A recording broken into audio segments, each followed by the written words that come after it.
Tumaas na ang presyo ng ilang uri ng isda at karne sa ilang pamilihan sa Metro Manila. Sa ilang palengke, mas mahal pa ang bentahan.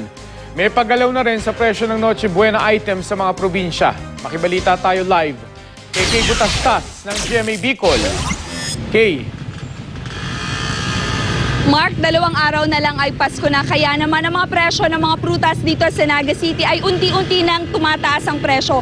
Katulad na lamang nitong seedless grapes na dati ay nasa 180 pesos lang, ngayon ay umabot na sa 200 pesos. Ang dating 10 pesos naman na Fuji apple ay tumaas na rin ang presyo. Sa Metro Manila may ilang pamilihan na rin ang tumaas ang presyo. Sa Mega Q-Mart sa Quezon City at Trabaho Market sa Maynila, kanya-kanyang diskarte ang mga mamimili para makatipid. Ang presyo ng karne ang una nilang binubusisi. Mas mura kasi ang ilang bilihin sa Mega Q-Mart tulad ng karne ng manok at ribs. Mas mataas din ng 10 hanggang 50 piso ang benta ng isda sa Trabaho Market. Maging presyo ng supo at iba pang lamang dagat, magkalayo sa dalawang palengke. Pero ang presyo ng ilang gulay tulad ng Baguio beans, carrots at bell pepper, mas mataas sa Mega Q-Mart kumpara sa Trabaho Market.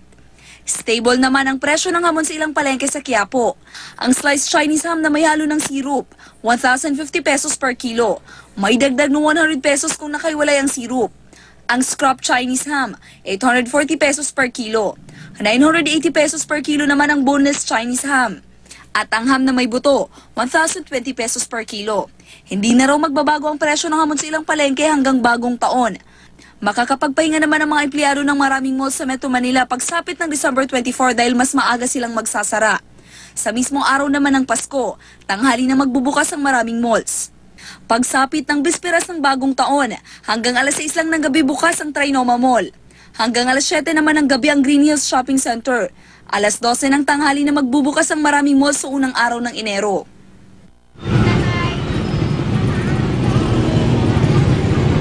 Mark, bukod sa presyo, nakabinabantayan na rin ang mga seguridad dito sa mga malls at ilang establishmento dito sa Bicol. Nakahanda na rin magbantay ang mga barangay tanod at nagdagdag na rin ng mga security guards ang ilang establishmento.